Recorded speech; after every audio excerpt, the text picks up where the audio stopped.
Go for it. Well, you're with Stan saying, Bob, go ahead. Yeah, I feel pretty much the same way. Interested I'm interested in hearing what you, with your background and your perspective, have to say about this concept. Excellent. Very good. Well, welcome to it. I think all good reasons. All good reasons. So, what do you feel about death? What are your thoughts about death? It's going to happen to all of us if we live long enough. Happens to everyone. Yeah. What else? I have a strange conception that I've already died. And just I haven't experienced it yet. Interesting. Yeah. Well, what happened with me is when I was a teenager in college, even in the Navy, my parents were alive. Everyone I knew was younger and alive. And death seemed far away. It didn't occur to me that much. When you're young, you almost think you're immortal sometimes, especially when you see some of the crazy things kids do.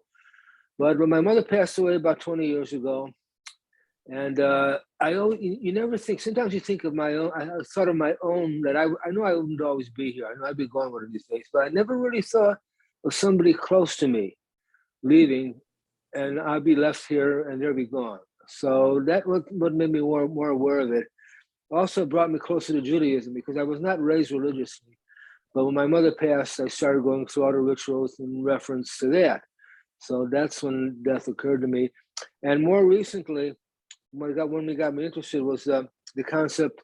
I know at Spurtis a couple of times, Spurtis College downtown in Chicago here, College of Judaica. One of the instructors there, I think he used to be a former dean, he expressed his belief that his concept was one of reincarnation, perhaps, that maybe a soul wouldn't disappear into heaven or go up to Hashem, but you return in another form. You probably would not be aware of that, though, because you'd be reborn. Or there are some that say there are ways of bringing that back up, which sort of interested me. And how does consciousness occur to that? If you're gone, but then you come back, but you're not you, then that really sort of blows my mind. So you have no memory of what you were before, but you're alive. So life may take different forms of consciousness. So that's what I'm sort of interested in exploring here to some extent, I guess. Excellent. So I've got something. I was involved in Tahara, which is in the Jewish part of the Jewish faith, is that when someone passes away, purify the body, clean the body, and immerse it in a mikvah. And I've done it a few years ago, and it was very, very empowering, and I kind of froze up, and it kind of woke me up a little bit and got me to really appreciate the fact that I'm very much alive. And I was contemplating, what's it going to be like in death? And I guess there was a little bit of something that was frightening me, and I didn't know what it was. And then I associated it with the fact that it's the one time I'm so used to controlling whatever I could control in my life, control what I eat. I could kind of control when I go to bed, when I wake up, which job do I want, this job or do I want that job? And this is just something like when it happens, it happens. There's no knock on the door. There's no like, hey, your time's up. And it's very out of my control. And that might be a little scary. It's just that it just happens. And also but I am also curious and not afraid of what it entails in the afterlife and the purpose of it. What's it all about? Like why and what and why? That's what I'm curious about. Yeah. I'll share also, based on what Shlomi was just saying, is that a number of years ago, back in the 80s, when living in a small Jewish community of Milwaukee, when someone who was Jewish was passed away, there were not many people that even knew how to do a tahara, to purify the body before burial and prepare it for the burial rites and things. And so I had, as a young rabbi, I had to learn that. And I've been doing that since in different places I've been over the years, including here in Chicago. I've also been involved in Solo, which is the first responding service in Chicago as well. And so oftentimes you're not in this position as a rabbi, you end up dealing with death and many parts of that, doing funerals, doing taharas, visiting people in the time just before death to be there with them during the transition time. So it's also an idea of curiosity of what is this all about, that's of interest as well. So I wanted to share something quick, sort of related to what Mayor was saying and to what you just said. Big part of the reason why I'm here is because a couple of years ago, my brother, who was in Marine, he had just completed his Marine basic training, and he was killed while driving to a theater from his base in a car. And that definitely, forced me to reconcile the idea of death, and it connected me to the people around me, including Rabbi Grossman or Mr. Grossman, depending on if you want to get official or not, whatever, who cares. But he was there to help me through it, and I think that's a huge part of the reason why I'm here. one of the questions we talk about is what's frightening about mortality? What's frightening about mortality or about death? Mortality. We're getting kind of personal now. Well, for me, it's getting older and things don't work the way they used to. Recently, I don't want to mention, I had varicose veins, and I was thinking, when I've got arthritis, my knee is killing me. It used to kill me years ago, but then in between, I started taking up running back in the 80s. So I was running. So I figured, my knee hurts once in a while. I ran through it and took care of it. Now, all of a sudden, now this knee is hurting me again. So now I got to see a doctor again. I don't know. Maybe I can work it out, maybe not. But it's like all of a sudden, the weakness of, I guess the weakness of the flesh is part of it. I guess you just don't, and you look, all of a sudden I'm grayer, I'm heavier. Don't get me going anymore. That's part of it. You get older, you get, what is you gotta shake. But Bernie, what is it about mortality that's frightening? About the fact that you don't live forever, right? I'm wondering, I'm thinking about, that all of a sudden, you go through like history. Like I lived through the Vietnam era, the Cold War, Nixon. My first voting was, so I voted for McGovern instead of Nixon. But all of a sudden, one of these days, things are going to happen. Interesting things, probably things that I would like to be here for, but I ain't going to be here. So I'm wondering what's going to happen afterwards. So you sort of like to at least maybe have in the after, at least have a picture window or a telescope that could see what's going on. All of a sudden, you don't know anything. So not knowing anything anymore, not being around, I guess, is what bothers me most, I think. Sounds like you're thinking about the fear of missing out, right? The fear of missing out, the fear of not knowing things that maybe if they happen, I would maybe, if I was around, I could learn something from them and it would be interesting. But I ain't going to be here to learn anymore. So learning is part of it too. You can't, once you're not here anymore, you stop learning. So as long as you're alive, you're having classes, we're studying things, we're learning, we're using our minds, new experiences come along. So what I'm hearing then is that part of the fear of mortality is the fear of missing out on all the things that you'd love to be learning about. Yeah, not even, because when you think back, you tend to forget the bad. I said memory is funny that way. The bad things tend to fade away. You remember the good things, but you're not here anymore. You miss out on all of it. So that's what bothers me. What's frightening about mortality? That's the question. Perhaps it goes back to what mankind did to itself when it wanted a sign from Hashem to know when the end is more approaching. So they asked for a sign, Uh-huh. And our sign is our aging process. The Yeah. aging process takes many forms. Some people keep their health until the end, you know. I mean, they look older, but they got full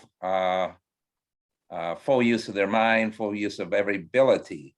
So, but while others, they grow older, they show it more, and they lose some of their faculties. Yeah. So And the then- fear is the fear of losing some of your faculties as you get closer to mortality. Yes. And especially if you start losing your mind, you know, you're immersed in this world, and you're experiencing all the time, and you're constantly looking for ways to make this place better for Hashem. And if you start losing your mind, you're losing your ability to be able to do that. Right. Welcome, Jeff. Good to see you on. So as we're talking about the idea of fear of death, and part of the things we want to talk about here is that the awareness of our mortality is a double-edged sword. One of the things that separates mankind is this capacity of self-awareness and being able to, know what we're thinking, know what we're feeling. That's one of the unique things about, our ability to have our characteristics, our feelings, our motives, our desires. The fringe benefit of this gift is the awareness of mortality. The knowledge of this can be scary, can be disconcerting. And then thanophobia is the fear of death.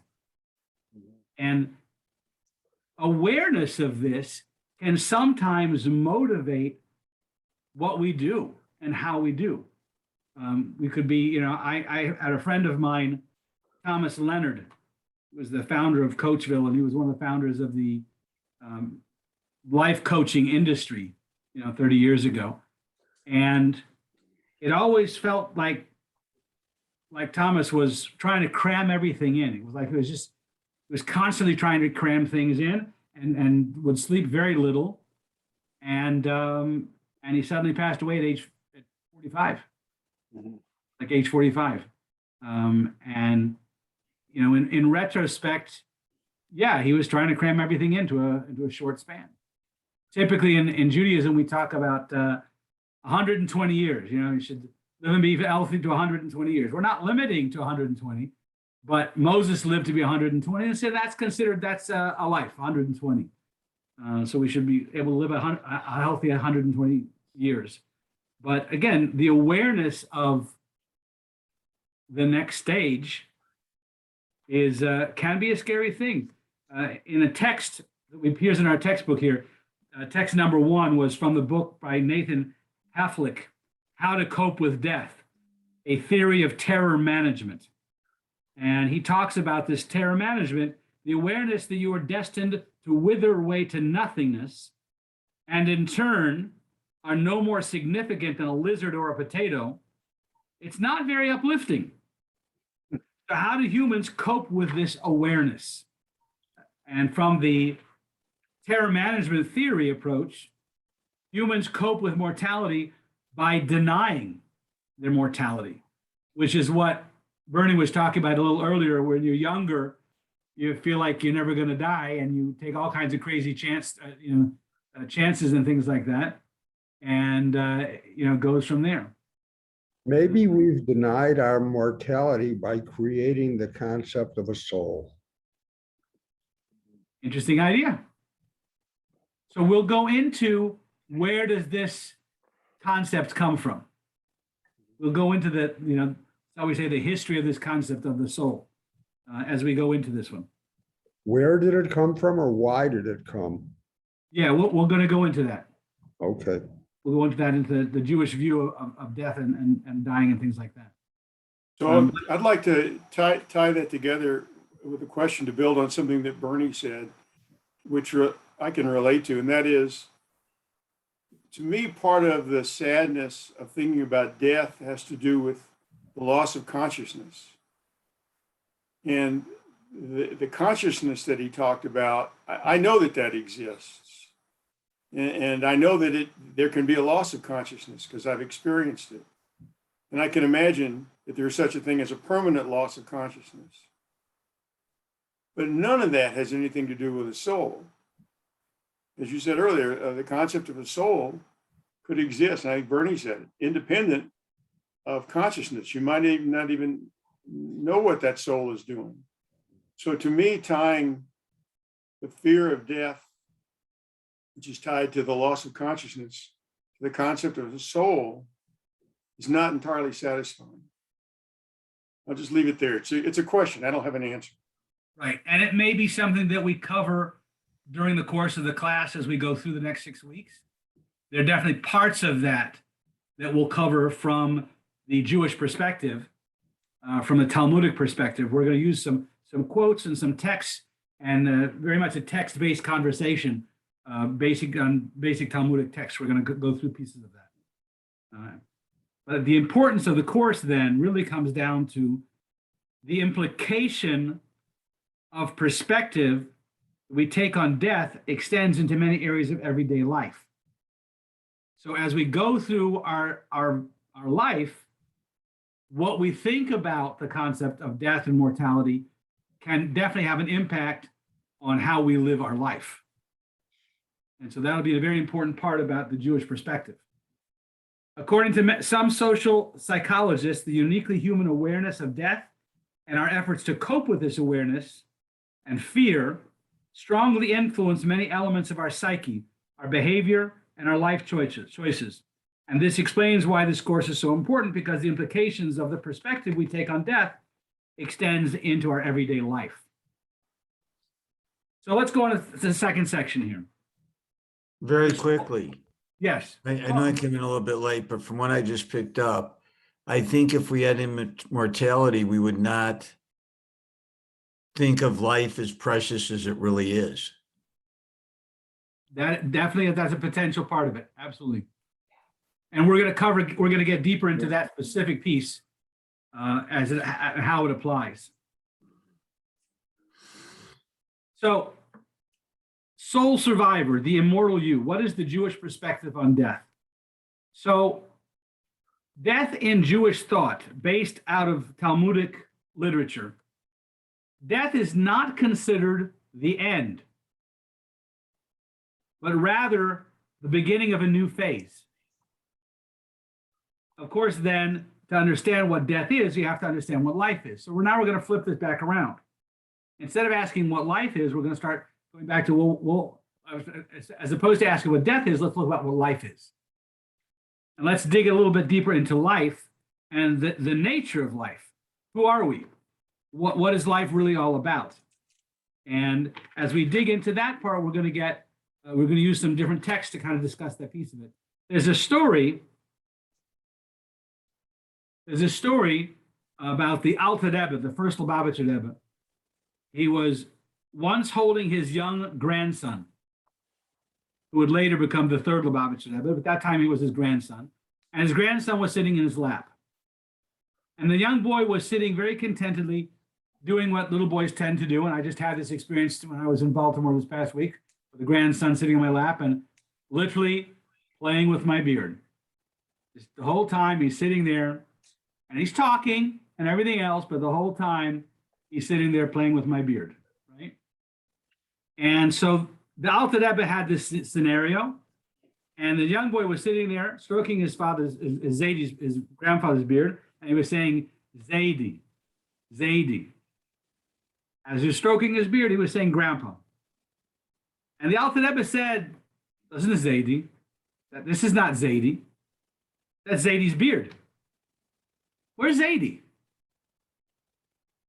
And the child put his hands on his grandpa's head, and he said, this is Zaidi. And he said, no, this is Zaidi. That's Zaidi's capilla. That's Zaidi's head. And the conversation repeated itself with the child touching the Rebbe's eyes, his hands, his chest. And eventually, the little boy, he got off of Zaidi's lap and he hid behind the door. And then suddenly he shrieked, Zaidi!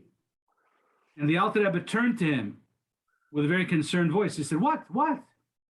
And he said, Zaidi. That's the Zaidi. That's my Zaidi, right? The boy was triumphant, right? I think that story is a very telling story because the beard, the head, the hands, these are all attributes of. But what's Zaidi? What is Grandpa really? There's so much more to that. So there's our second text here is from Reb Chaim Vital in his book called Shai Kedusha. Reb Chaim Vital was a Lurianic Kabbalist. Born in Israel, he lived in Sfas, he lived in Jerusalem. Later, he lived in Damascus. He was authored by his teacher, Rabbi Litzvak Luria, the Arizal, to record the Arizal's teachings.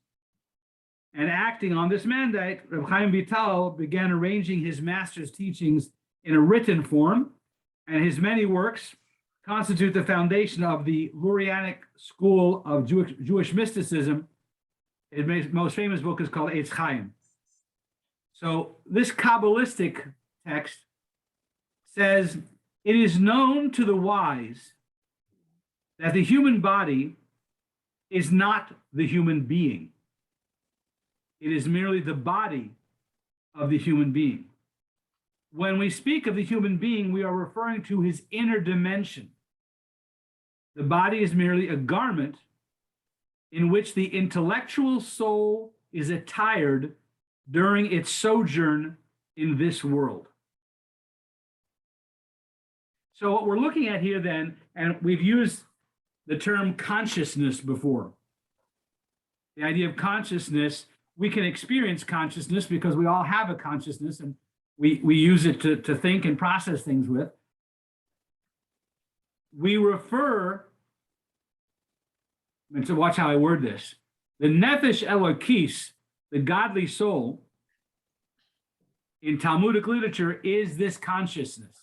More than just consciousness. It's a living entity, and we experience it through our consciousness.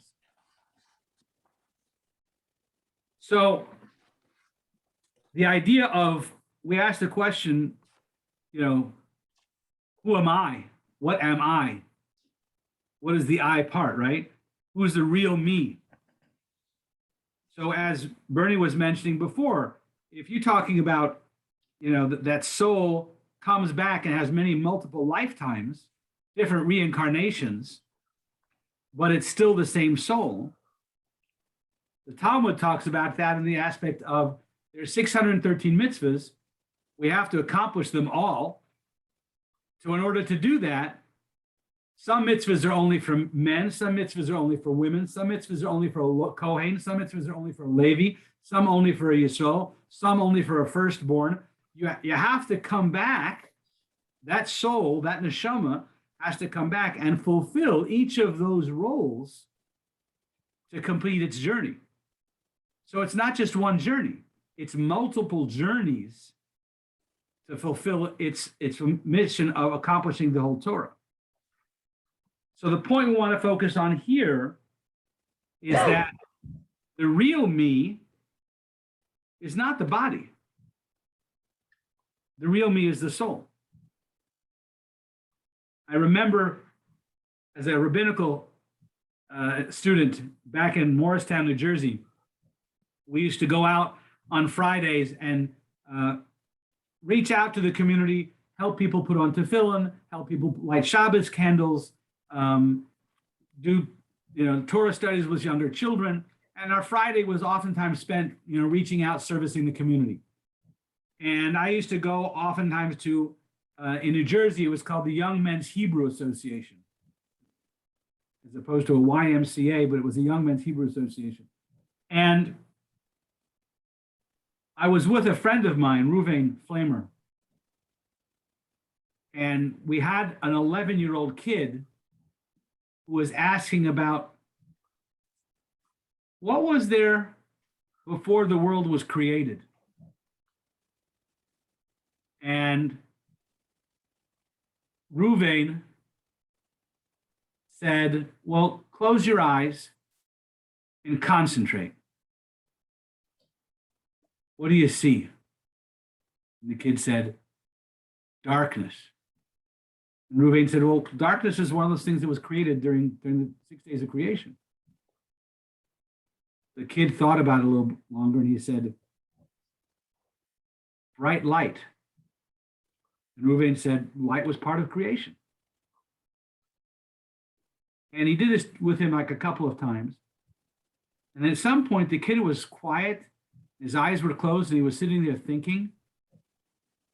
And he said, whoa. And Ruvain said, yeah, that's it.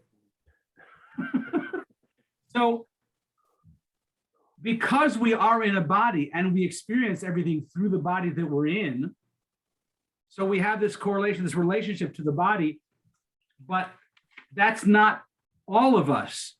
Through our consciousness, we can go past that, but then the question becomes, what is our consciousness? Talmudic literature talks about a godly soul, which is a part of God's essence, and therefore it has an unlimited factor, an infinite aspect of the soul. And so we are limited to a certain degree. We're limited by the physical frame of reference that a body gives us, but we search to go past that limited aspect and kind of get a sense of, well, what is this eternal soul? What is this soul? So text 3a is a quote from the book of Genesis that says, God formed man of soil from the earth and breathed into his nostrils the neshama, the soul of life, and man became a living being. So there's this definition of the body. The body comes from the physical world. Air, earth, wind, fire, it comes from the physical earth, the elements of the world. But that's just the body part. The soul is what God breathed into him from God himself. This is the neshama. This is the soul. Text 3b, again, a quote from Genesis. God said, let the earth bring forth living beings of different species, cattle, creeping things, beasts of the earth, according to their species, and it was so. Now notice that there's no breathing into those creatures a breath of life, a living soul. Those are all part of the world. They're all part of God's creation. They're all part of God in the sense that they have to have godly energy in them to exist. But the distinction between human beings is that God breathed into Adam, into mankind, a breath of life, and a neshama, a godly soul. And that's what makes the distinction. The human being, there's a notice here that the English word for human is probably related to the Latin word humus, which means soil. And again, Adam, the first man, the word Adam comes from Adama, from ground.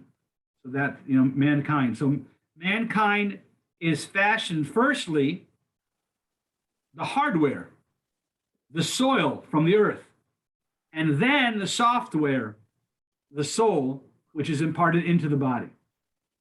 So there's two separate pieces to this. For our sake, what we wanted to be looking at here is that the soul predates the body. It's a part of God. It's a separate aspect. It doesn't necessarily share an existence with the body. The fate of the body and the soul, they aren't necessarily entwined, or they're entwined for a purpose of time, but they're not completely dependent on each other. They're not interdependent in the long run, but they have a time of use for each other. So just as the body and soul, they were not a single unit at creation, they're also not a single unit at the end of their unity. That soul comes into this body, let's say for 120 years, and then the soul leaves this body. But the soul is infinite. The soul is a part of God's essence. And so it's not limited to the physical, tangible body. An interesting note that the soul of every living creature is different. It's tailored to the specifications and the function. So the soul fills the body, but they have different pieces, different aspects of them. And we'll touch base on that a little bit later. David, are you suggesting that every living creature has a soul? You said the soul of every living creature. But you Thank you. also read from Genesis that says that God breathed life into only man, not into the other creatures. So they don't have a soul according to Genesis.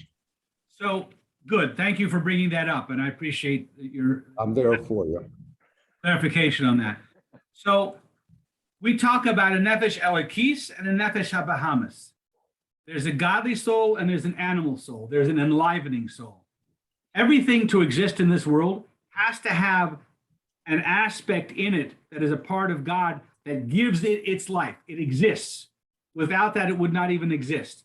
So that would be called the nefesh habahamis, or the enlivening soul, nefesh hachiyunis. It gives it existence. The distinct part to mankind is the nefesh elokis, a godly soul, a human soul. That is separate.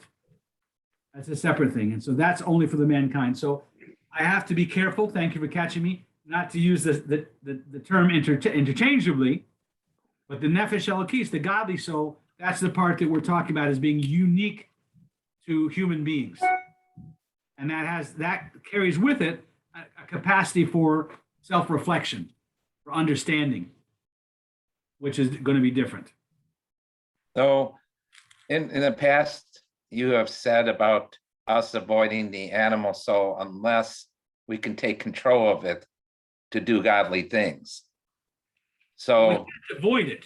It's to part of avoid us. it, We can't avoid it because it's part of who we are. right? So we contain two souls. Yeah. And on Shabbos, we got another one. Yes. So However, it's all part of the same soul, which is the godly soul. It's just distinguished differently depending on the body. So our body, because we are human, contains the human and animal distinctions, versus an animal's body would just have the specific distinguished animal soul. However, it's all coming from the same source, I think is what he's trying to say. yeah, absolutely. Coming from the same source, but having their distinctions being how they play themselves out. Right. But everything has to have some aspect of godliness in it to exist. What's unique about the human soul is its capacity for self-reflection and processing and thought process like that. That's going to be different. Looking at text 3c of Yecheskel ben Manayach, a volume called Chizkuni. God did what he had not done with any other creature. He blew into Adam with his holy breath and the neshama that is immortal and does not perish when the body does. Again, what we're drawing down the distinction here is that this godly soul that we're talking about that was breathed into man is separate from the body from its beginning, and therefore it has an infinite to us, an infinite aspect to it that the body does not have. Put in different words, the body has no independent life. The soul does. The body doesn't experience life, it just tags along. To be certain, while it is inhabited by the soul, the body too is alive. It's infused with life, it's a living being. But the body isn't intrinsically alive. At a certain juncture, the ride ends for the body. So that's what we're drawing a distinction to, is that the body will have this beginning and end. The soul does not. So in review now, point one, the real me is my soul, not my body. Point number two, the real me, the soul, is eternal. Hence, I am eternal. With those 2 points in mind, we can then understand why death isn't the end of life. It's just the beginning of another phase. Any thoughts on where we're up to so far? Just a question. You say the real me is just my soul, but I would counter that to say the real me at this particular time is my soul within my body, and that is the real me, because the real me has to accomplish stuff on this world, and it can't do it without the body. If I just had the soul, we wouldn't be able to do what Hashem asks. So I would say the real me at this time is my soul with this body. Good. Caveat. At this time, it's the two of them together. Yeah, not just the soul, because just the soul can't accomplish the physical things that are needed. Very good. Isn't the body then the instrument or tool of the soul? So are they co-equal in a way? I don't think you would say that. That's going too far. But I guess so. You need the body. You need the body for the soul to operate. That makes sense. Right. And we'll come back to that a little bit later when we talk about the idea of the soul's perspective before it comes into the body, while it's in the body, and after it leaves the body. What is the soul's perspective? And the Talmud will go into that a little bit as well. So we want to talk about the antechamber and the palace. Meaning, we talk about, as David mentioned, right now, the me is the body and the soul together. So what we're going to be looking at is, let's take a look at these next two texts here. So text number 4 and then text number 5. So text number 4, this is from the Midrash Tanchuma, and it says, 40 days before the conception of a child, God summons the angel in charge of souls, and he tells the angel, bring me a certain soul, neshama such and such, who is now in Gan Eden, in paradise. And again, English translations and what is, it's in a holding chamber that we're going to call that holding chamber Gan Eden, the Garden of Eden, right? And that neshama's soul, the name is such and such, and its appearance is such and such. And this is because all the souls that are born in this world are created on the day the world was created and last until the end of time. All neshamas were created in the world the day the world was created and last till the end of time. The neshamas, the souls. And so the angel then goes and he brings forth this soul before God, and the soul bows down and prostrates before itself, before the Supreme King of Kings, before God. And God says, I want you to enter the seminal drop that is currently in the hands of the angel of so-and-so of pregnancy. And God instructs the soul. In other words, you're about to be conceived and born into a physical body. And the soul itself, it opens its mouth and says, Rabbeinu Shalom, I'm happy here. I'm happy where you created me here in this world. I'm pure, I'm holy, hewn from your throne of glory. Why do you wish to cause me to enter that putrid drop? Why should I have to go through this, right? So that's one text. Hold that there. Then text number 5 is from Mishnah, Pirkei Avos. It says, this world is like an antechamber before the world to come. Prepare yourself in the antechamber so that you may enter the palace. That future world we'll call the palace. A single moment of bliss in the world to come is greater than the life of all of this world. A single moment of bliss in the world to come. So let's talk about those two. I want to compare and contrast, what are you hearing? Text number 4, text number 5. Text number 4 is, why do I have to do this? And text number 5 is, a single moment of bliss in the world to come is greater than all of this world. Isn't this telling us that the soul not only may be eternal, but it also has eternal consciousness? And therefore, If there are some premises, accepting as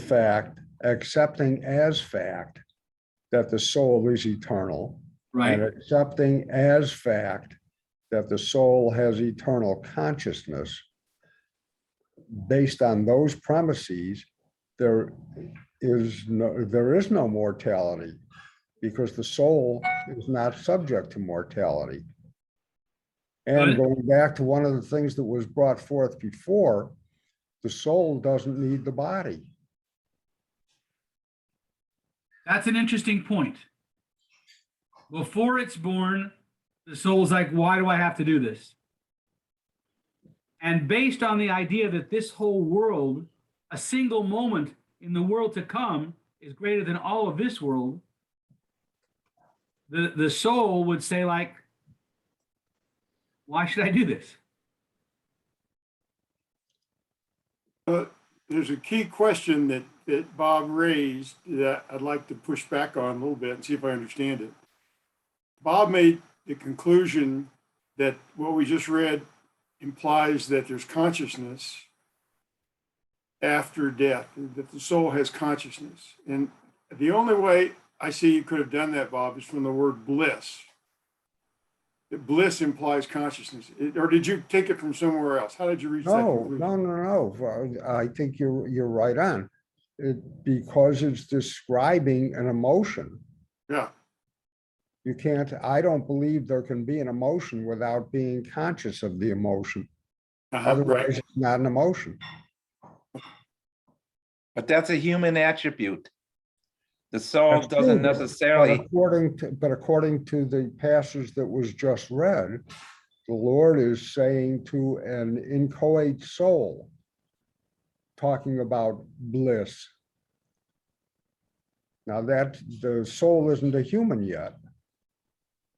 If bliss is a human attribute, why mention it to a soul? I might have an answer. We're getting way ahead of ourselves, I think, by trying to answer these questions, to be honest. But by going through, oh, 1 second. All right.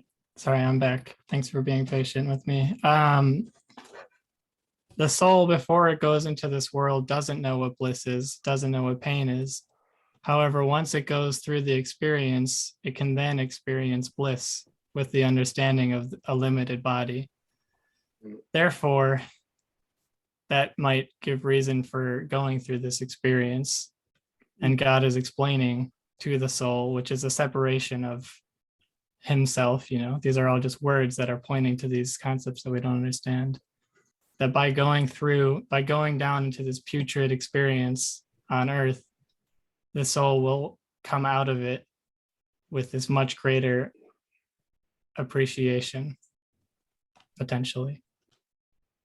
I like where you're going with that one, but I would say that the Mishnah here, number 4, says, I am quite satisfied with the world I inhabited since the day you created me. That's the antechamber before coming into this world. I'm quite satisfied seems to me an emotion as well. Seems to me that I'm not interested in going down into the physical world. I got everything I need here. I'm good. To me, there's a certain level of bliss in that. Maybe bliss from ignorance, but there is a certain comfort that it has even there. Maybe we're considering 2 levels of consciousness. One they can both involve memory. Those things where experience normally connotes memory of the experience, but sometimes they say things can be subconscious, which is a strange term to me. In other words, you're not totally aware of it, but it's there somewhere. So living the life helps bring it. I think there's a saying about when a soul is born into this world from above. I don't know if you said it or someone else. It has the entire Torah is within that soul. It knows it all. It knows the entire Torah. But at the moment it's being born, an angel touches it on the lips, and it forgets it all. And the purpose on this world is to bring it back. It's there, but you have to bring it back out again. So I'm wondering if part of you could have memory, but then not have total memory. So if you're in the reincarnation, that may be part of the explanation of it. But I wonder, does that play a part? I mean, to be conscious, do you have to have memory, or can you just be subconscious? Or I guess sometimes they call it genetic memory, which is getting into biology there a little bit. But but maybe that plays a part. Maybe we're talking about different levels of memory, different levels of consciousness. I'm wondering. Well, even at death, the soul sticks around for 3 to 7 days after, because it's still wondering, what happened to the physical body. Yeah, that's how you're supposed to watch your body. They say when a person passes away, you stay with the body. Yes.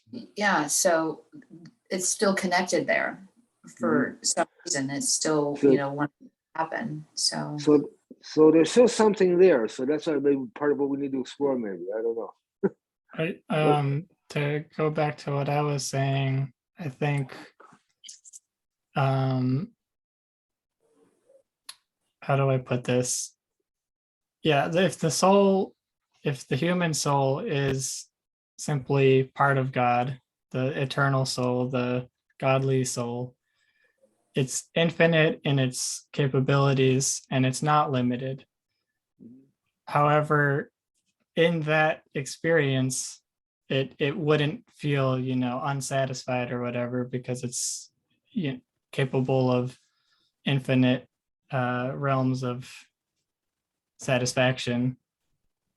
But I think God, this so-called conversation between God and the human soul is trying to explain how, by going through a limited experience in a body, this soul can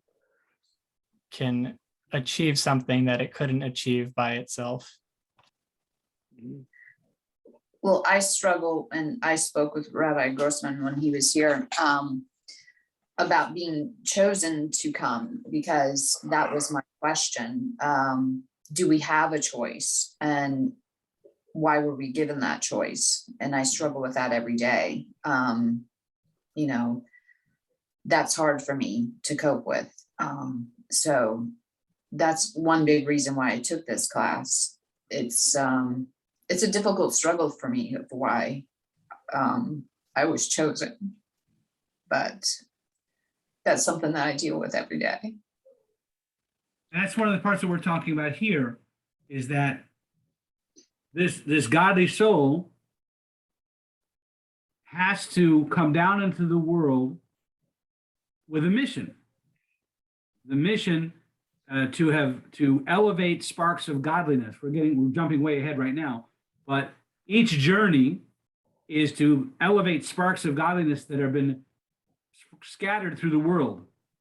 And so as we do acts of goodness and kindness and learn Torah and do mitzvahs, as we do those things, we elevate those sparks. So the soul, before it comes into this world, it doesn't necessarily want to do this journey, because every journey is fraught with problems. And so there's this fear of, can I even succeed in the journey? Can I survive the journey? Will I accomplish the goal, or will I be a bumbling mess of it? So there's this fear, and the soul doesn't necessarily want to go there. It's got this blissful existence, right? But at the end of life, of this body, the soul has been here, it's accomplished some things, and it goes back on. It's back to that infinite status. But it has been relatively unaffected by birth or death. One of the things that my son in the Marine Corps has talked about is that he can't fail any of his classes. It's just how many times does he have to do it before he gets it right? Mhm. So there's no concept of failure. You're just going to do it till you get it done. And in that sense, the neshama does the same thing. The neshama comes down in the world, has a mission to accomplish, does what it can, gets back up to the next chamber, and whatever hasn't been accomplished, we'll give it another round. You know, but it in a sense, and what we want to focus on here is that the soul's birth and its death, it's infinite. And in that, to a certain degree, it's not affected by this process, but it can achieve during this process. On this part, and we are well behind our time schedule here, but I think we're doing great. But the point here is that the real me is the soul, not the body. The real me, the soul, is eternal, so I'm eternal. The eternal me is relatively unaffected by birth or death. The real me is unaffected. But now, having said that, we create a whole nother problem. We have a whole nother question that comes up now. Let's look at number 6. So keeping those concepts we've done, put those on the shelf for a second. Let's deal with another one. Number 6, Gemara Yoma, the commentary on Gemara Yoma. More precious before God than the mitzvahs is the life of Israel. God says, let the commandment remain unfulfilled so the person may live. In other words, we have a halacha.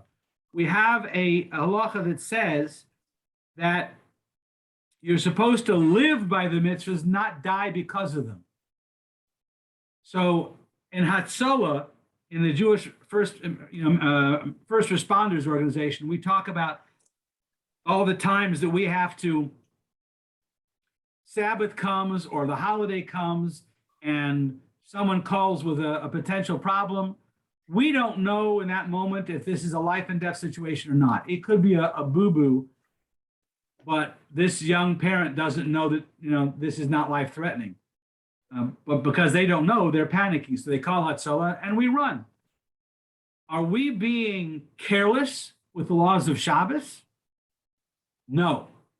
We're being very careful about the laws of saving a life. Almost all of the commandments are pushed aside in order to save a life. Let's look at text number 7. God created the universe on one condition. If Jews receive the Torah, he stipulated to the world, you will continue to exist. If, however, they do not accept the Torah, then I return the universe to nothingness. So the idea of the message, if we don't need the message of the Torah and follow through with our task here in the world, everything, including the loftiest of worlds, the most blissful of paradise, reverts to pre-creation non-existent status. So the mitzvahs is the purpose of creation. Doing the mitzvahs down here in a physical body, that's the purpose. So in one sense, we were just saying that the soul, whether it comes down into this world or not, it's unaffected. On the other hand, we're saying that the whole purpose of the creation of the world is for the soul to come down and do mitzvahs. That's the purpose of creation. Question then, does our behavior on earth now impact what our soul will do later? Excellent question. And the answer is yes. because we have a mission to accomplish, and our neshama, our soul, will come down into a body, another body, another body, another body, until it accomplishes everything it's here to do. But how do we know what it's here to do and how do we know how to behave? Ah, At least So- I got Amy smiling on that one. We don't know what we're supposed to do. I know. That's the frustrating part. I know you get married and the big thing is just say, yes, dear. Right? we have a mission to accomplish, and the mission is Torah and mitzvahs, but we don't know what's my mitzvah this time around. Yeah. Now we have clues. We have clues. Oh, All right. This time around, I'm in a male body. So I'm not obligated to worry about the female mitzvahs this time around, except through my wife, because we're a partnership, right? So I can do the ones that she can't do, she can do the ones I can't do, but neither of us are a Kohen and neither of us are a Levi, so we don't have to worry about those. So we do have some clue as to what are the mitzvahs I can do. The mitzvahs I can't do, it's not my problem, not this time. Not this time around. Right? What's the relevance of text 7 to what you're discussing now? So if the entire purpose of creation is for us to do mitzvahs, how does that jive with the idea that the neshama, the soul, is unaffected by birth and death? But you just said that the text that you just read dealt with, it says, God created the universe on one condition: if the Jews receive the Torah, you will continue to exist. If, however, they, not you this time, but they do not accept the Torah, I will return you to nothingness. How does that particular portion fit into the discussion of soul? Is he talking about an individual? Is he talking about mankind or humankind? Or is he just talking about the Jews? And The if the Jewish Jews people- don't, and if the Jews don't accept the Torah, then the Jews as Jews will cease to exist rather The- than as people. Right. So the entire universe was dependent on the Jewish people accepting the Torah at Mount Sinai. That's quite a stretch, I think. But I'm not a scholar, just obviously. So if we take, let's take that idea for a second. If the intention of of creation is to create a dwelling place for God down in the physical world, the responsibility to lead that, this responsibility of leadership, is upon the Jewish people. If they accept this responsibility, then creation can go on. Good. If the Jewish people don't accept that responsibility of leadership, then there's no leadership, there's no chance for the world, the whole thing's in vain, forget it, over. Isn't there something I've heard a while back, isn't there a postulate? I love that word, postulate. Anyway, isn't it proposed that the Torah itself existed before the universe even did? That the Torah, essentially the plan, is the concept and plan for the universe. And if you don't accept the plan, then nothing's going to work right. It's all going to fall apart. Is Exactly, that part of it too? Okay. exactly. Which is even a heavier thought, even heavier concept to me than what was proposed before. Okay, I'll buy it, I guess, for now. Right, They- so yeah, go ahead. the Torah is the blueprint of creation. It's the plan for what creation is. It's all hidden within the letters and the words of the Torah. And so therefore, like you just said, either the plan's going to be accepted or it's not, and the whole thing's over.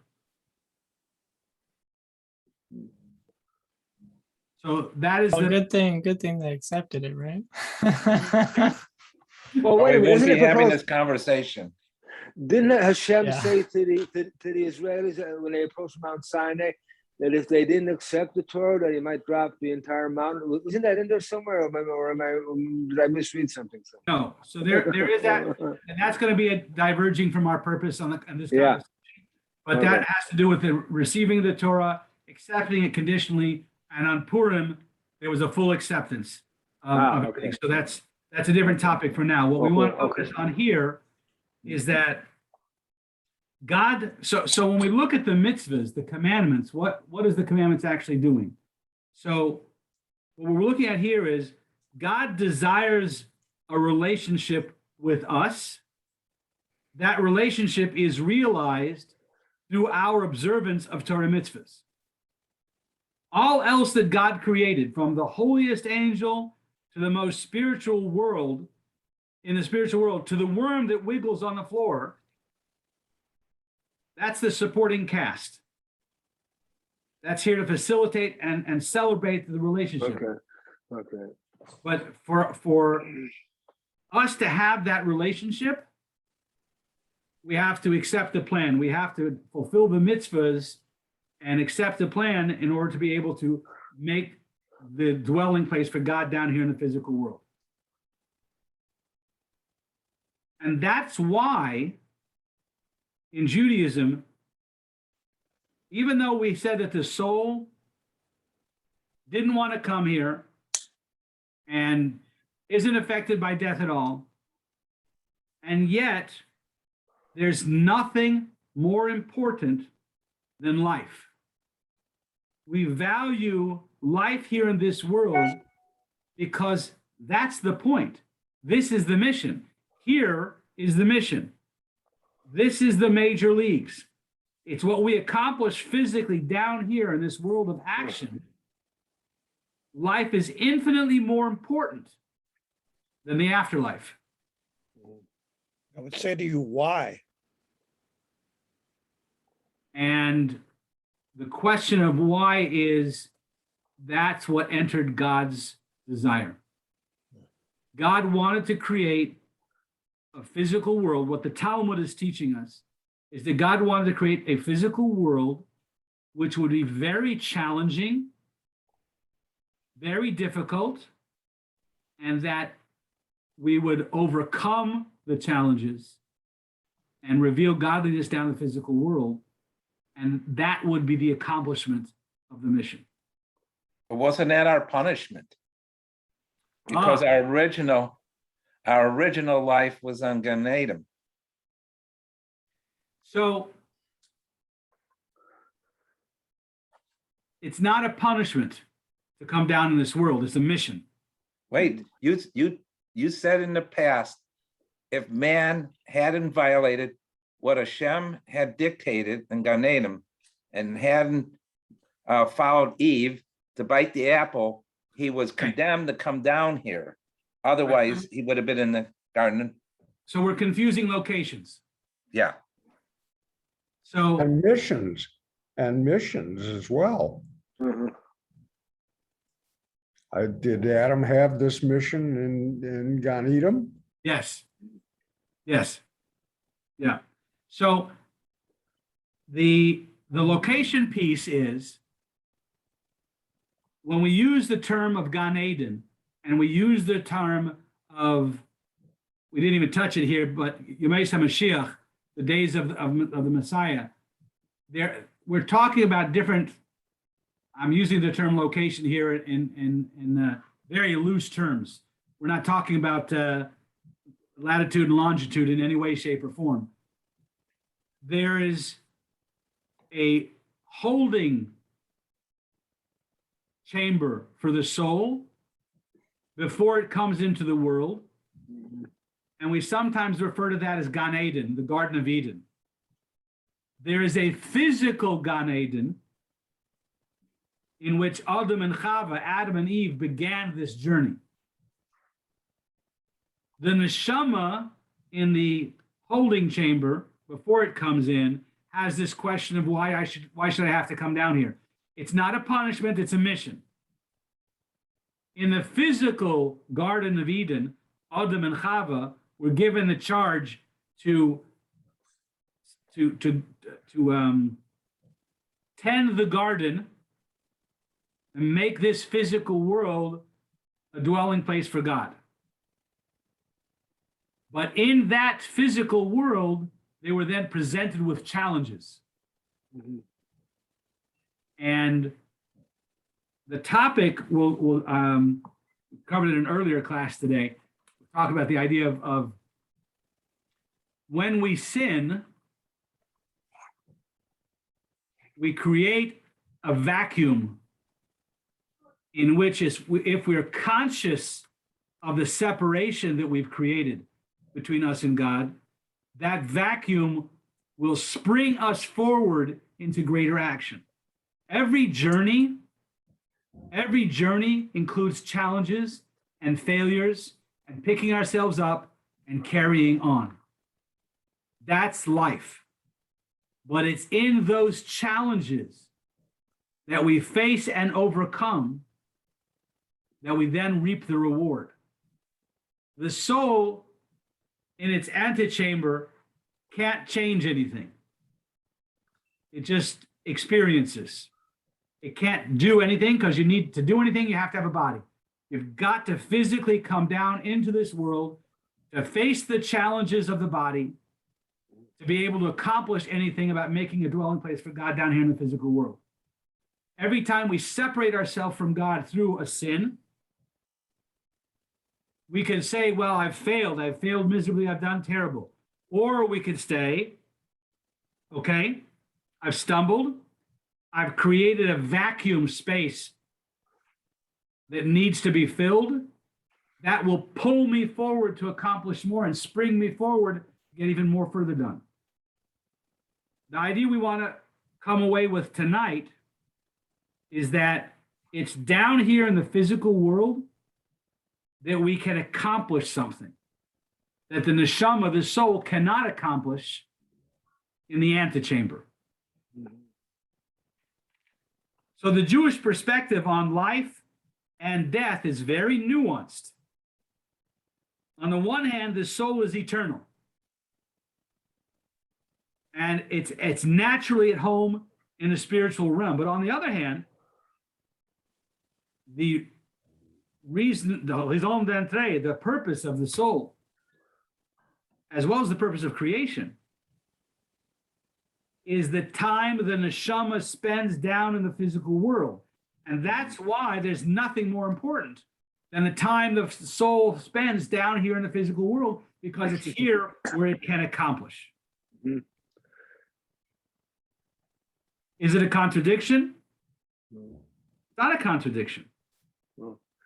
As it turns out, the soul's feelings on this matter are very complex. Text number 9, Mishnah Pirkei Avos. Against your will you are formed, against your will you are born, against your will you live, and against your will you die. Whoa, wait, that's just a lot of contradictions, right? But the point is that at each stage, we don't necessarily want to go on to the next one, right? The soul, before it comes into this world, it doesn't want to come. Once it's here in this world, it's living the life of this world, and it doesn't want to leave. But at some point, it has to move on. But it's here in this world that something can actually be accomplished. Text number 10, Midrash Tanchuma. God responds to the soul, the world to which I am sending you is better for you than the one in which you are currently dwelling. Better for you because you can actually do something. Better for because you can actually accomplish something. When I created you for this purpose. This is the reason for existence. To physically come down into this physical world and do acts of goodness and kindness and change the world. Text number 11. A single moment of teshuvah. I don't like the English word repentance because it's not really a good example. But a single moment of teshuvah and good deeds in this world is greater than all the world to come. And a single moment of bliss in the world to come is greater than all of this world. In other words, in heaven, the soul is reluctant to leave that utopia, that paradise. So against your will, you will be born into a physical body. But when here on earth, the soul is then reluctant to leave this place because this is the place where it can make a difference. You can actually accomplish something. And that's why it's against your will that you do die. 1 hour in this world is more important than the next world, but 1 hour in the next world is more pleasurable than all of this one. So we've created a situation where the neshama will get to reap the benefits of the future world based on what it accomplishes here. You know, the example is on Shabbos, we don't cook. So whatever has been prepared before Shabbos, that's what you get to enjoy on Shabbos. Whatever we accomplish in this world, the rewards of that, the pleasure comes in the world to come. But that's not what it's for. It's not about the world to come. It's about the relationship we establish with God here in this world. There's an interesting story of perspective. The previous Lubavitcher Rebbe, Yosef Yitzchak of Lubavitch, was living in Soviet Russia, and he ran an entire underground clandestine yeshiva system to continue the teaching of Torah and mitzvahs in Soviet Russia. And those who were involved in it could very well die, being killed in Russia for almost anything, but certainly for the counter-revolutionary idea of teaching Judaism. And it happened all the time. And when the Frierdiker Rebbe would ask people to take on the responsibility of teaching Torah mitzvahs in Soviet Russia, he knew that there was a very good chance that they would get caught and they would be killed. And that's what an officer does, is he puts his soldiers in danger because of the greater mission that has to be accomplished. In the early 20th century, Yosef Yitzchak of Lubavitch was arrested, and he was incarcerated several times by the Soviet authorities. His crime was defying the communist regime. His crime was encouraging Jews to remain true to their tradition and their faith. This was considered treasonous, counter-revolutionary activities. And in essence, he was accused of being a troublemaker against the troublemakers. Once, the Rebbe was called in for an interrogation. As was the Rebbe's habit, he wasn't being very cooperative. And one of the interrogators picked up a revolver, was sitting in front of him on the table, looked at the Rebbe in the eye, and mockingly said, "This small toy has incredible powers. It causes principles to melt away. It opens mouths. Under its spell, even mutes become talkative." The Rebbe serenely responded, "You are quite mistaken. That toy only has an effect on those with one world and many gods. Jews, on the other hand, we have one God and two worlds. As such, I don't panic at the sight of your toy. It has no effect on me whatsoever. Obviously, the Rebbe wanted to live and he wanted to continue doing mitzvahs. That's his mission here in the world, right? But there was no fear at the prospect of dying. It was not frightening at all. He was able to face it with complete equanimity and serenity of mind. Because if that's God's decision that he would die now, then that meant his job here is done. He's accomplished what he had to accomplish. So the Jewish perspective precludes thanophobia, because though we very much want to live, death is not frightening to us. This allows us to fully and truly live, fully living in the moment, fully appreciating the value of life without fear of the next step. I have a question about that. Yeah. Now that I'm getting older, in my mid-70s, I have discovered it's not death I fear, it's the process of dying that really bothers me. Yes. I saw my mother go through cancer, and several friends lingering, my parents lingering, and becoming a burden in long-term care. So I think you're right. I think that people, whether they realize it or not, really don't fear death. I think they fear the process of dying. Absolutely. And that is something we did. I'm going to tease you, George, for just a minute. But how'd you come on time, honey? I had a day today with, Teasing you. I know, But we I was did- with the Marine Corps all day today, so I'm covered. I know. And I know the mission you're working on, so you're certainly excused, and we're glad to have you when you did come. But we actually talked about that before you came. We talked about part of the it's not the fear of death, it's the fear of the process of getting there. And that's a different topic of discussion. Definitely something we'd like to discuss at some point, but it's definitely a topic for a different conversation here.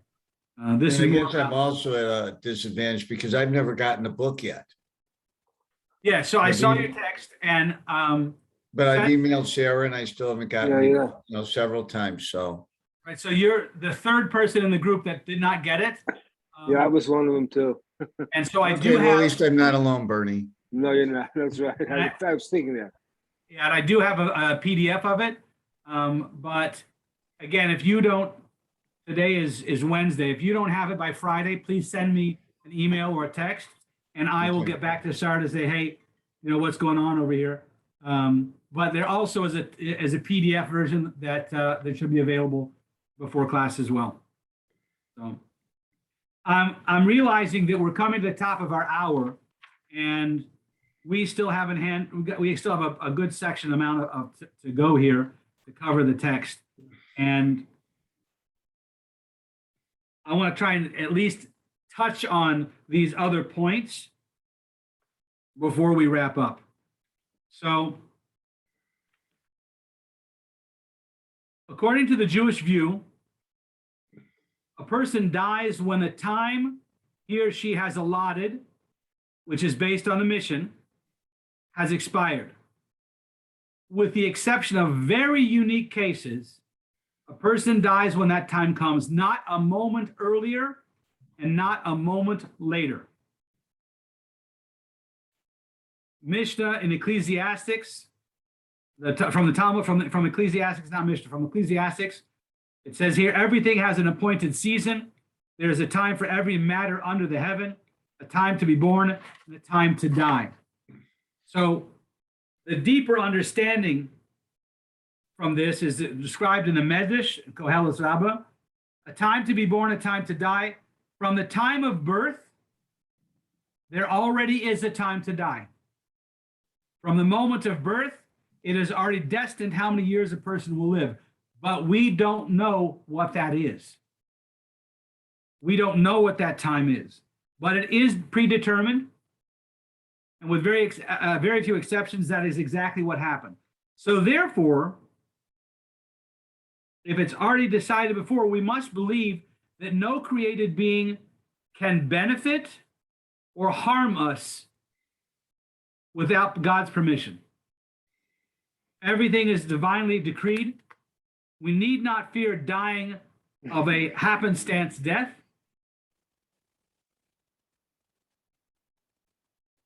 Fear of death is antithetical to Judaism because it's all in God's hands. The last piece of tonight's class comes to life beyond death. Text number 14. Tzaddikim, righteous people, and there's qualifications for what that means. That doesn't mean on a, more righteous than not scale. True tzaddikim, righteous people are considered alive even after their demise, because what they have done in this world continues on. The teachings and the lessons of their life continue on in the next. When we talk about the celebration when a couple gets married, the celebration is because with a couple getting married, God willing, they'll be blessed with children. Now we're talking about infinity. Life goes on. Life goes on by the children we leave behind, by the Torah and mitzvahs we leave behind. That is the life that comes from those. We can also say the flip side of that. We see that if someone could be dead while they're alive, in the sense that if they're here in this world and they're not accomplishing anything good, they're not adding to the benefit of the world, they're not doing acts of goodness and kindness, what kind of a life is that? And so in the Talmud considers that even though they're physically here, they're not accomplishing the mission. And in that sense, they're not really alive either. Text number 15. The life of a tzaddik is not physical, it's spiritual. It's a life of faith, reverence, and love. And he uses source text for that statement as well. From Habakkuk, it says, the tzaddik lives by his faith. From Proverbs, reverence of God produces life. From the same text, he who pursues charity and kindness will find life. Kindness is rooted in love. When we live and we identify with eternal values, we are eternal. So we're reframing life to mean the part of a person that is immortal, eternal, that was never born and never dies. This is the soul. And the soul is what defines our life. The soul never dies. So we can live a life of death even when we are alive, by obviously not doing the mitzvah, by not doing acts of goodness and kindness. And now that brings us back to this idea that in the Torah says in Parshas Devarim, God says, see, I have put before you life and death, choose life. Well, what kind of a choice is that? Of course you want to live, right? No, he's talking choose life, meaning choose the purpose of existence, choose to make this world a greater place. That's really life. Choosing life means choosing to make a difference in this world, choosing to not go along for the ride, but actually drive and make a difference, make this world a better place.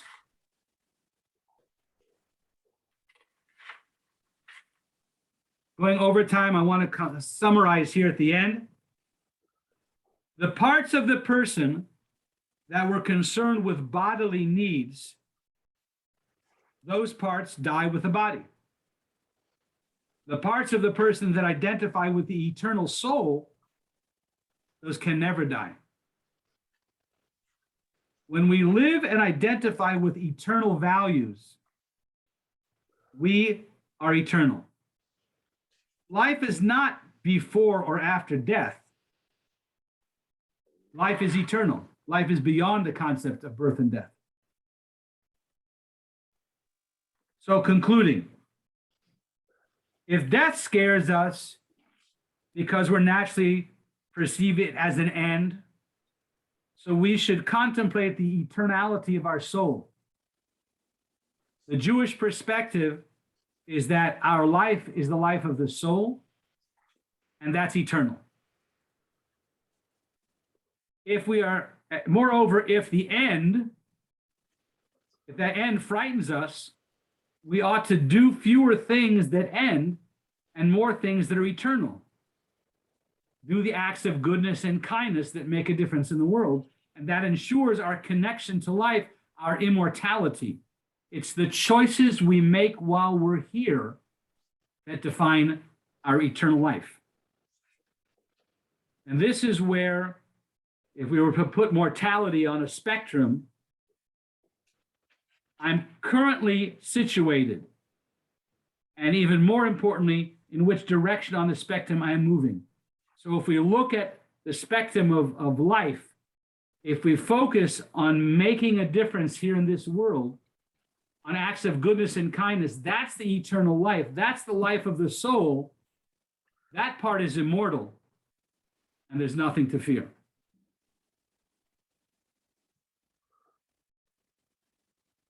I'm going to wrap up here and say, what do you walk away with from the last hour and a half? What do you take away with you from this last hour and a half? And I offer two choices. I want everyone to answer, but you could answer in text on the chat box, type it out, or you could verbally answer. What do you walk away with from tonight?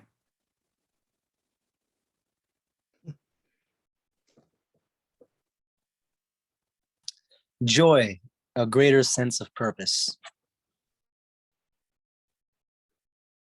That's good. Thank you. I walk away with some questions that I would hope that will be answered going forward. Like, one of the statements that I've heard is you can reach within yourself to draw from your Ashoma to uplift yourself. And that raises the question to me, because you pointed out that we have these multiple lives that we go through until we accomplish whatever purpose we need to accomplish. Mm-hmm. And my question then becomes, as a human and my body, my mind, certain events are imprinted on my mind. Some of them I don't remember, some of them I just let go.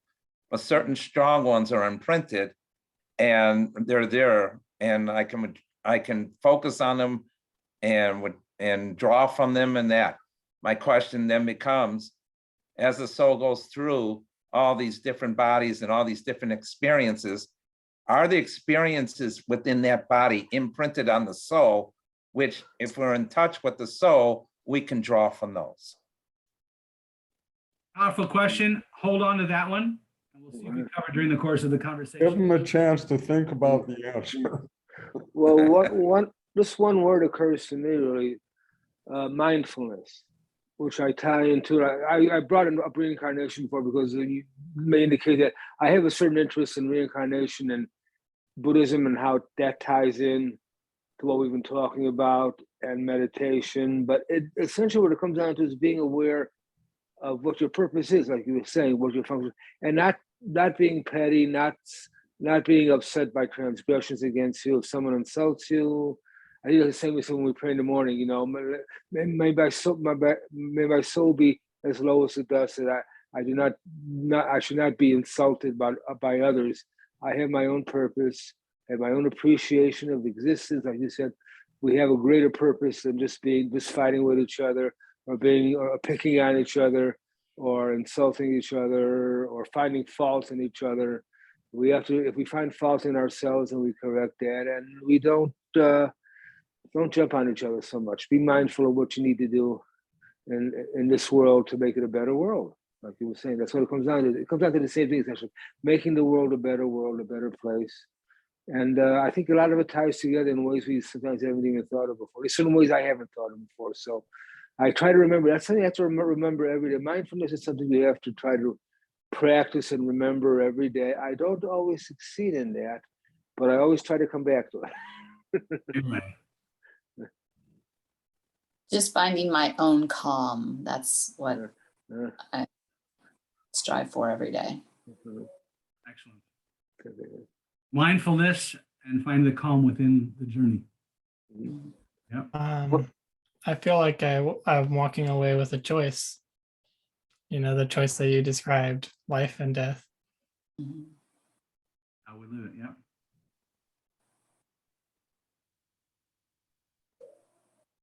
Bob, Jeff, what do you walk away with tonight? Still have my doubts, Rabbi. We live in a vast universe. There has to be life in other places. What makes us so special? Why are Jews even special here? What's so special about the Jewish soul versus other souls? No, I'm just not sure about any of this. That's what I walk away with. Good, good. It's an excellent topic because you're thinking. Mhm. Yes, Good but that's question. why I study. With any argument, if everyone agreed, there wouldn't be an argument, and no one would have an opinion about anything. That would be pretty boring. And we wouldn't learn anything that way. I think that the questions that Jeff raises are pretty much the questions that I have as well. There are things I'd like to believe, but I tend to believe them for the end result, not because I believe in the concept. Mhm.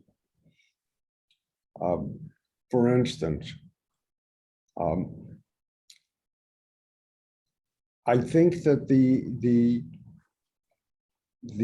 lessons, the texts that we talked about this evening, I think they serve a purpose. But I don't know that that purpose has anything to do with a God. I think that the purpose has to do with how we live, how we can live and improve in this world. And I don't believe that it was written by God. I think it was written by men in order to influence this world. It certainly isn't universally held among man or women. I don't believe. And I wonder if this were truly the word of God, why wouldn't it be universal? Why would the Jews be chosen to carry a message different from the message that God gives to all mankind, except to be examples for good or for bad? Mhm. So what I get out of this is a lot more complication and more things to think about. Excellent. Well, I acknowledge you for showing up and engaging in the conversation. And I think You that's the knew I was going to do this. and I absolutely welcome the participation. For myself, these conversations and diving into these texts expand my horizon. There are a lot of times I don't ask questions. There are a lot of things that I go about intuitively or with just accepting, and I don't question them. And having the questions brought up helps me dive deeper into the things that I haven't thought about. And so I really value and appreciate that opportunity to explore deeper and deeper, whether one believes or doesn't believe. The fact that we're here having the conversations, that we're diving into the text, that we're looking into it, that in and of itself, I think helps make the world a better place. We're asking and we're dialoguing and we're trying to find answers. That's the journey. And I acknowledge everyone is here for participating in the journey. During the next 6 weeks, will we solve the world's problems? No, we're probably going to cause ourselves more headaches. But I think that's a good thing because I think we're exploring things that are of value to explore. And I thank every one of you for your participation tonight. I appreciate your indulgence in going overtime and having discussions that allow more people to share more thoughts. If we limited that, then I don't think it would be anywhere near as robust a conversation. So I really value that, appreciate that. And truth be told, I love all of you. I really cherish your participation and being in the conversation and pushing me to places I've never gone before. And I absolutely cherish that. So thank you very much. I look forward to next week. One of the things I didn't mention, hang on just a second, I'm gonna turn off the recording.